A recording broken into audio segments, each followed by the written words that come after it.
They say every anniversary tells a story. Our 10th was supposed to be about legacy, commitment, the kind of enduring love that weathers storms and raises children and laughs through late-night reruns of shows we've already seen 100 times. But instead, mine told a different tale, one that began not with champagne, or a gift box, or even an argument. It began with a crumpled piece of foil on the bathroom floor. I noticed it just after 6 in the morning. The kids were still asleep, their rooms cast in pre-dawn silence. Vanessa had already left for her morning run, or so I thought. I stepped into the bathroom, half awake, feet bare on the cool tile, and something glinted on the dark rug beneath the sink. At first, I thought it was a candy wrapper, maybe from one of the kids sneaking chocolate. But when I crouched to inspect it, I saw the tiny raised lettering. A silver disc, the size of a shirt button, punched out from the back of a blister pack. It said simply, 2. That number alone wouldn't have meant much if I hadn't also known it was Wednesday. 2 meant Tuesday. Yesterday's pill. A small thing. A nothing. But it felt like the floor shifted a few degrees beneath me. I wasn't on any pills. Vanessa had stopped taking her birth control years ago, after my vasectomy. A mutual decision, an act of trust. We had our 2 children, James, age 6, and Ella, 4, and felt complete. That little foil disc shouldn't have been there. Not unless something was very, very wrong. The rest of the morning passed like a strange dream. I helped the kids get dressed, kissed their foreheads, dropped them off at school. I smiled at other parents in the car line, waved at the crossing guard. Normal motions. Familiar rituals. But my mind was somewhere else, stuck in a bathroom, staring at a crumpled pill backing. I'm an architect by trade. Systems, designs, order, they're my currency. When something doesn't fit, I notice. I analyze. I document. I don't jump to conclusions. I build them brick by brick. And so, I began the construction of doubt. By the time I got to the office, I already had a plan. I faked a meeting cancellation and returned home early, telling myself I was just being paranoid. I searched the house, carefully, methodically. It didn't take long to find them. In the back of the linen closet, tucked behind a heating pad, was the box. A newer brand than I remembered, but unmistakable. A blister pack of daily pills, with Sunday and Monday already missing, and Tuesday's foil freshly torn. My chest tightened. My breath felt shallow. I sat on the edge of the bed, staring at the pills, and asked the only question that mattered. Why? She didn't need them. We didn't need them. Unless she was sleeping with someone else. But I wasn't going to ask her, not yet. I needed more. Needed proof.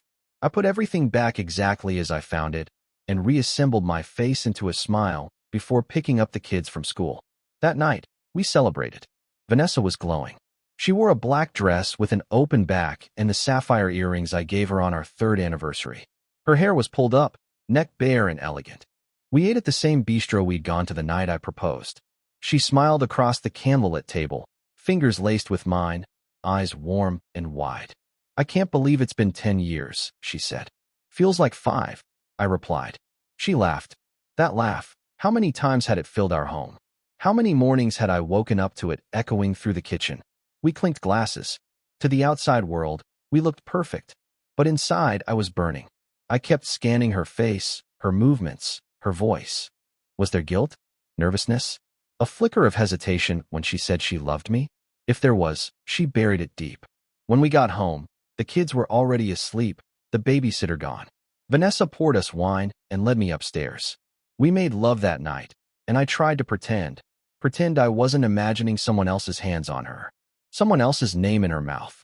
The next morning, she left early again. Another run, or so she claimed. I waited 30 minutes, then went into the bathroom, opened the cabinet, watched the footage. Because, yes, I had installed a camera. A small one, hidden behind a diffuser bottle. I set it up that afternoon before we left for dinner. I needed to know, and what I saw hollowed me out. There she was, Vanessa, pulling the box of pills from the closet, popping one, then washing it down with water. Routine. Effortless. She didn't even hesitate. But that wasn't the worst part. The worst part was the phone call. She made it on speakerphone while putting her makeup on. The camera picked up the sound. Not enough for clarity, but enough to hear a voice. A man's voice. Low. Confident. Familiar. They laughed. She said, same place? He said, of course. Anniversary special. She giggled. Then she said something that made my fingers go cold. I told him I'd be running. I've got an hour. I sat there, unable to breathe. She wasn't just cheating on me. She was doing it on our anniversary. While I picked up her favorite wine and wrote a card that said, 10 years down, forever to go. I spent the next hour reviewing everything I'd missed. The nights she worked late. The spontaneous weekends with her old college friends. The new lingerie. The sudden bursts of distance. She was methodical, careful, but not perfect, and I was no longer blind. I called out of work for the rest of the week. The kids thought I was just taking time off. Vanessa didn't question it. Why would she? She thought I was still asleep when she slipped out each morning. But I was watching, waiting. I placed more cameras. In the garage. In the guest room. One in the laundry room. Hidden in a pile of unfolded towels. I traced her phone location using software I'd hoped I'd never have to use. Watched her stop.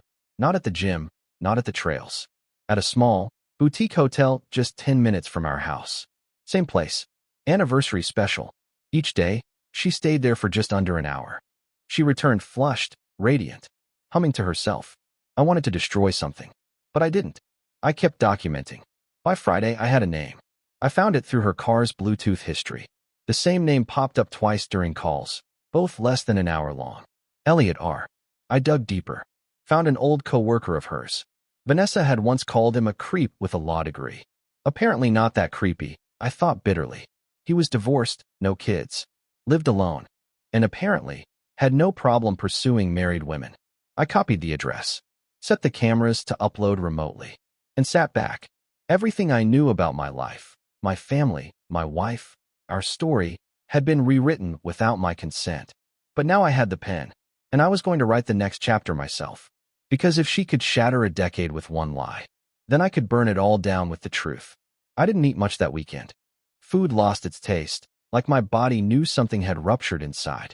Even coffee, my loyal morning ritual, tasted like ash. Every moment was an echo chamber of memories. Vanessa laughing in the passenger seat on road trips, dancing barefoot in our kitchen, whispering I love you under the covers when the kids had a nightmare. And now, every whispered I love you played back with a laugh track. By Sunday night, I had every detail mapped. The hotel she visited wasn't a high-rise chain or seedy roadside inn. It was one of those boutique places that tried to blend in with the neighborhood. Soft gray siding, white columns, lavender bushes lining the walkway. It didn't even have a sign out front. If you didn't know it was a hotel, you'd think it was just another house. That was the point. Discreet. It was always the same time. Weekdays, 6:45 a.m. to just before 8. The cameras caught her slipping back inside with her running shoes still damp from the grass. She'd fix her hair in the foyer mirror, touch up her lipstick. I watched it in silence, over and over. By Monday, I couldn't take it anymore. I left the house at 6 a.m. sharp, leaving a sticky note on the fridge for Vanessa, taking the car for a service. Be back by noon.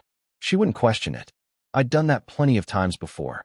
I parked across from the hotel at 6:32. From the shadowed driver's seat, I watched the morning unfold. The sun was still stretching.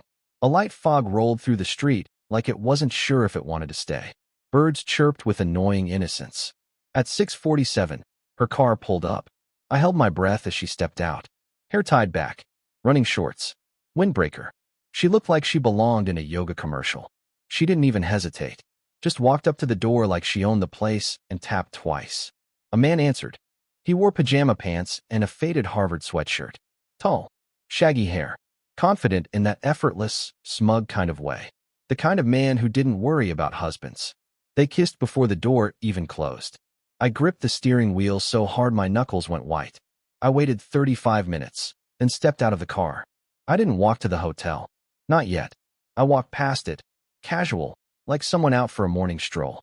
But my eyes swept the windows, memorizing details. A side door, back gate, security camera above the porch light. I needed to get inside.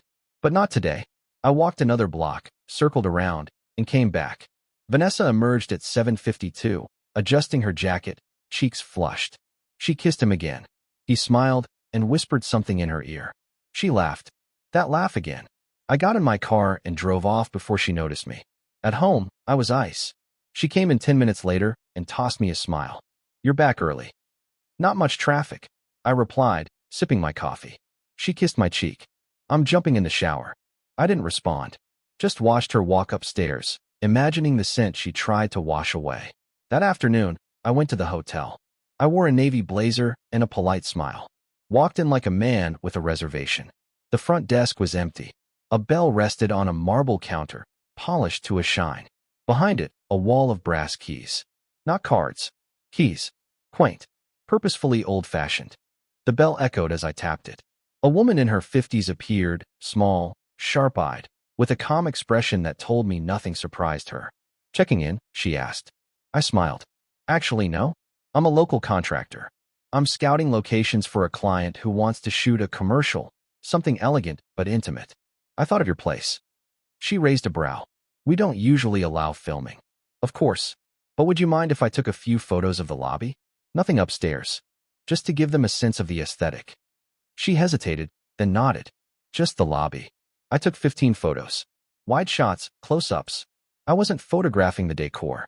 I was photographing the layout. As I left, she handed me a card. Just in case your client's serious. I slipped it into my pocket and thanked her. Her name was Evelyn. I'd remember that. Back at home, the kids were doing a puzzle on the living room floor. Vanessa sat on the couch, legs tucked under her, reading a magazine. She looked up and smiled like nothing was wrong in the world. How was your scouting? She asked. Productive, I replied. I kissed Ella's head, ruffled James's hair. That night, after they were asleep, I went into the garage and opened the envelope that had arrived from the lab. The DNA results. The letter was clinical, sterile in tone, but the words blazed across my eyes.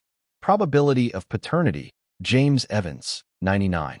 998%. Probability of paternity, Ella Evans, 99. 999%. Relief hit me like a wave. And yet, it didn't soothe the fire. They were mine. My blood. My heart. But she wasn't. The next morning, I called in sick. Then I called a friend, Josh Marks, a criminal defense attorney I'd known since college. Trusted. Quiet. Can you meet? I asked. Name the place. We met at a cafe near the courthouse. I told him everything. The foil, the cameras, the hotel. He listened without blinking, nodding slowly. Do you want to expose her or protect the kids? He asked when I finished. Both. He leaned forward. Then you need leverage. Proof. Concrete. Inconvertible. I have footage. Do you have a voice? I shook my head. You'll need both, he said. Visual and audio. Catch them together. And make sure it's admissible. No laws broken during the collection.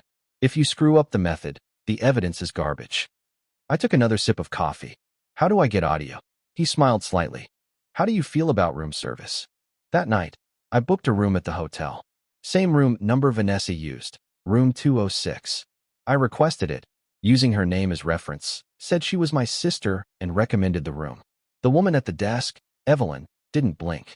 I checked in at 10 p.m. The room was simple, clean. A queen-sized bed, soft lighting, no minibar, a small armchair beside a low table. I spent an hour mapping out camera angles. Then I unscrewed the air vent and left a surprise. A small, voice-activated recorder, tucked just far enough inside to be invisible. On Thursday, she came again. I watched from the car, hands clenched, as she walked up the steps. Tapped twice.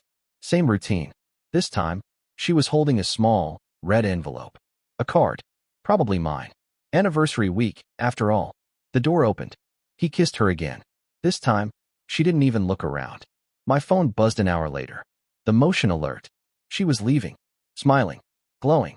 I waited until she drove away. Then I crossed the street. I had made arrangements with Evelyn. Told her I'd forgotten something in the room. She handed me the key. Did your shoot go well? She asked. Better than expected, I replied.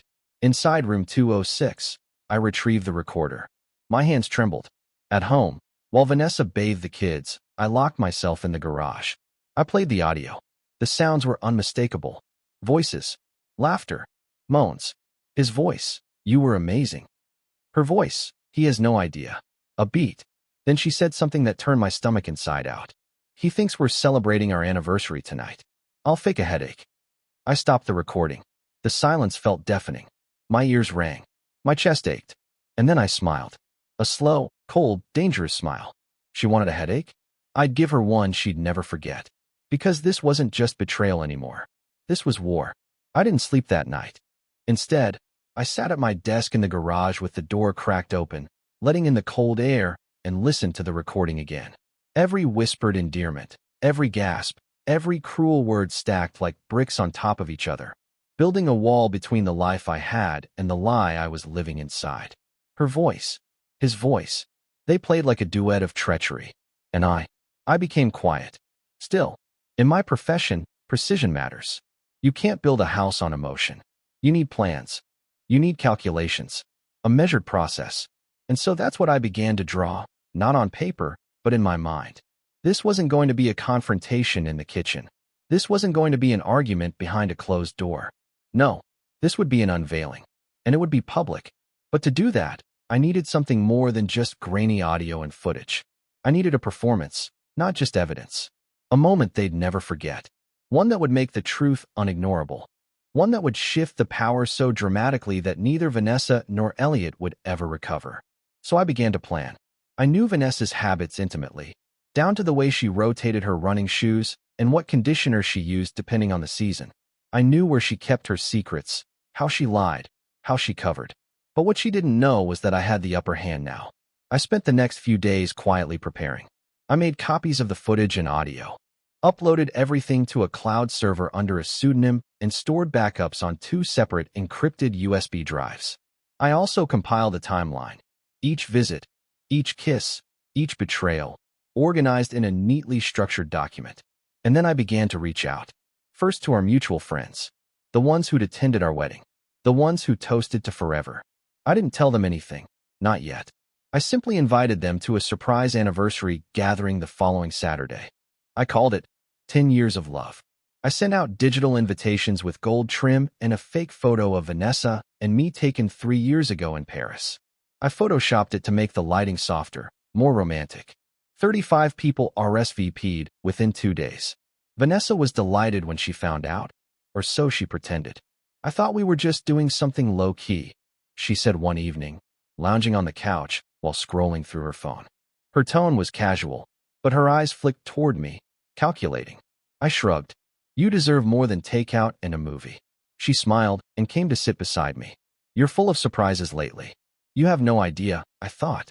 The days leading up to Saturday were a blur of logistics, venue rental, decorations, catering.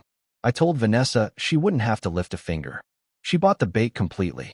Even let me pick out her dress. A deep navy. Elegant. Backless. She'd wear it to be admired. She'd take it off to be destroyed.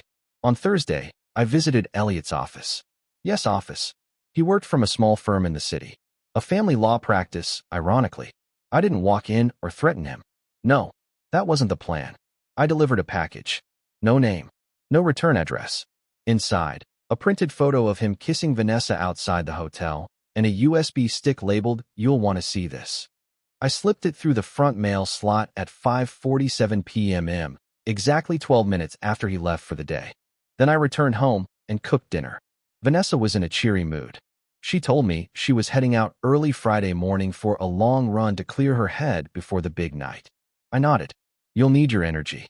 That night, I checked the cameras one last time. At 7:02 a.m. Friday morning, she left the house. Same outfit, same routine, same destination. Only this time, Elliot didn't answer the door. She knocked again, then again. No answer. She looked at her phone, called someone. After a pause, she turned and walked back to her car. Confused, maybe even panicked. Good. I watched the footage twice. His silence was confirmation. He'd seen the files. And now, he wanted no part of what was coming. Back at home, Vanessa walked in trying to look normal. She made small talk. I made eggs. The kids ran circles around the table, laughing. It was all so perfectly fake.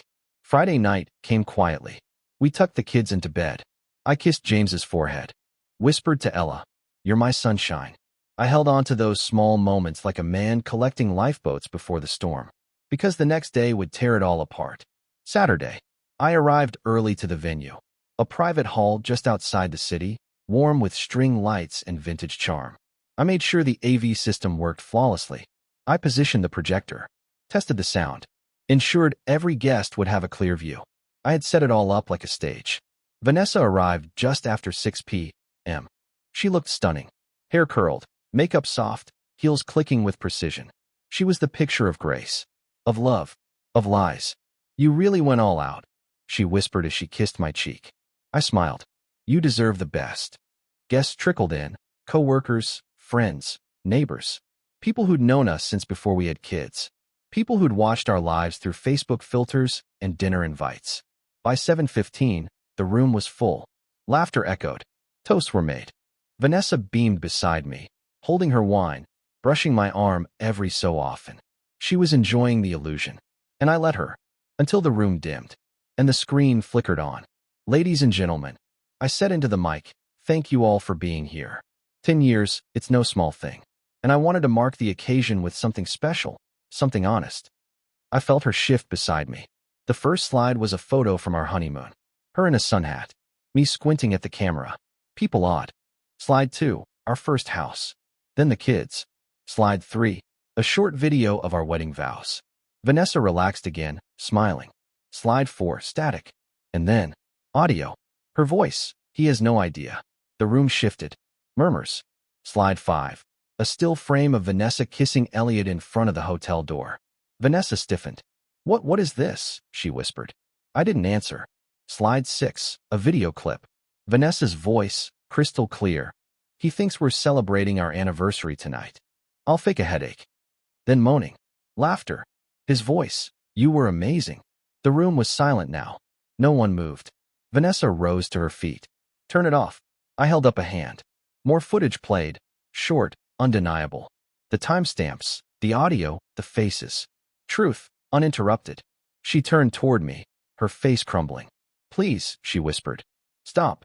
I turned to the crowd. My wife has been having an affair for over 6 months. On the mornings she said she was running, she was meeting a man at a hotel. On our anniversary, while I planned this, she was with him. Gasps. Someone stood to leave. Another covered her mouth in shock. Vanessa stood frozen, pale, trembling. Why would you do this? She said under her breath. Here? With everyone?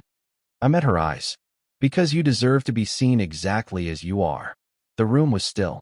Then James's godfather, Will, who had been our friend since college, muttered, You're unbelievable, Vanessa. She looked at the floor, then bolted, heels clicking furiously across hardwood as she pushed through the crowd. I didn't follow. Instead, I turned back to the microphone. And now, dessert will be served in the adjoining room. There was laughter, nervous, confused, stunned. But I didn't hear any of it. I walked outside into the night air. And for the first time in months, I breathed. But I wasn't done yet. Because when I got home that night, Vanessa was gone. But so were the kids. The house was too quiet. Not the peaceful kind of quiet you hope for after a long day. This was the kind that felt unnatural, like something had been removed. I stepped through the door and immediately noticed the silence. No soft footsteps from upstairs. No half-open toy boxes or blankets strewn across the couch. The entryway smelled faintly like her perfume, the vanilla one she only wore when she dressed up. It lingered like smoke after a fire. James, I called out. Ella. Nothing. Their shoes were gone from the basket near the stairs. So were their backpacks. My heart slowed in a strange, detached way. Not panic. Not yet. Just the realization that something vital had been extracted. I moved methodically, checking every room. Their beds were made. Clothes missing from the closet. Vanessa hadn't just left in a rush. She'd planned this. She must have packed while I was at the venue. I went into our bedroom, opened her dresser. Half the drawers were empty. Her jewelry box was gone. A few hangers still swung in the closet where her nicer dresses used to hang. It wasn't an escape. It was an evacuation.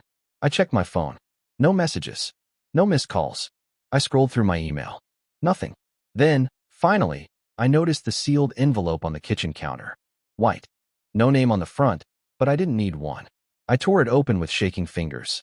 Inside, a single page. Typed. You humiliated me in front of everyone. I know what I did was wrong, but you crossed a line no one should ever cross.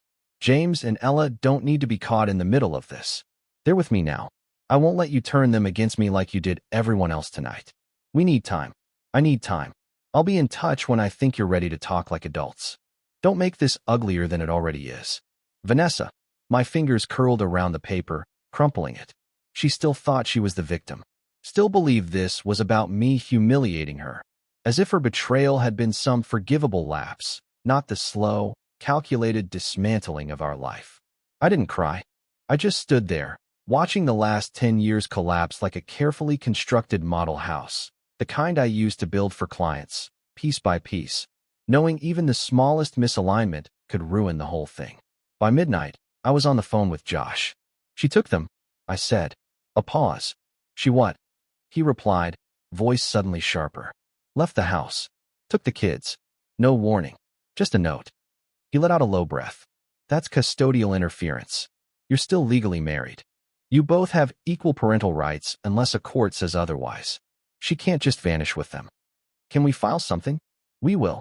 First thing Monday morning, we'll file an emergency motion for custody and a restraining order if necessary." "Do you have any idea where she might have gone?" I thought about it. "No. Maybe her sister's. Maybe Elliot's." There was a pause. "You think she took your kids to her lover's house?" "I don't know what she's capable of anymore."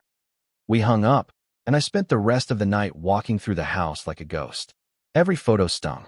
Every toy on the floor felt like a wound. The next morning, I began calling. Her sister hadn't heard from her.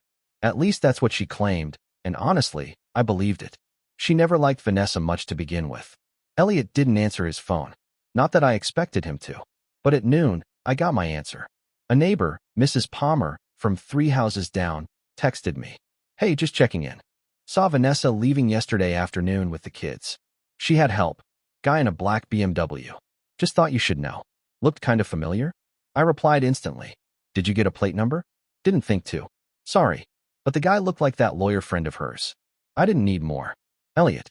He'd gone silent after receiving my package, but Vanessa must have spun the story. Manipulated the narrative.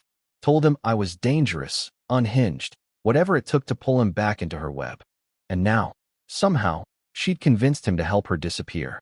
That evening, I opened a new file on my laptop. Titled it, Damage Report.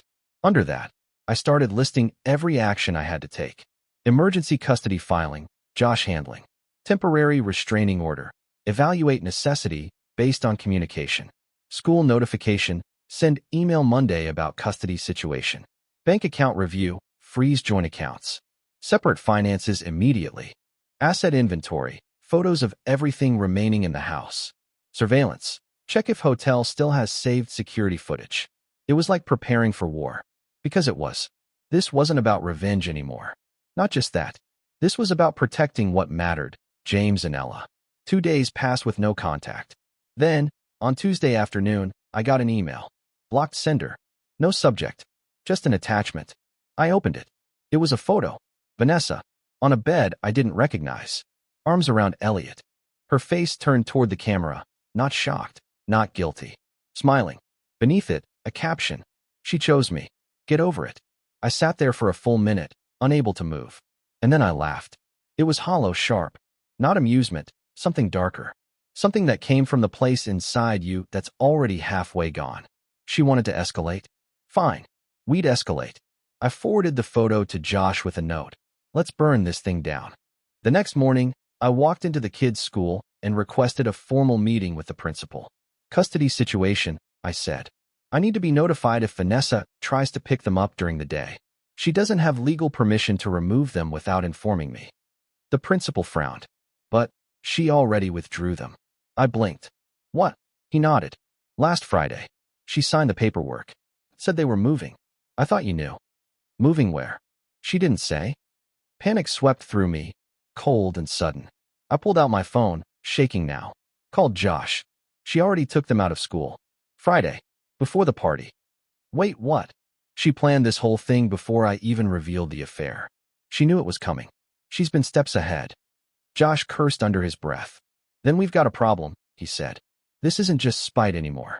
This could be considered parental kidnapping, depending on how far she's taken them. You think she left the state? We need to assume she did. I ended the call and stood in the school's front office, frozen in place. She hadn't just betrayed me. She hadn't just cheated. She was trying to erase me. Everything. The pills, the affair, the lies. They were all bricks in a larger wall she was building. Not just to protect herself, but to keep me out. Of her life. Of our kids' lives. By Wednesday morning, We had a court date. Expedited. Josh was confident. Judges don't like when one parent vanishes with the kids without a court order. We'll get them back. But I wasn't calm. Not until I knew where they were. Not until I held them again. That night, I scoured Elliot's social media. Nothing. He had gone dark.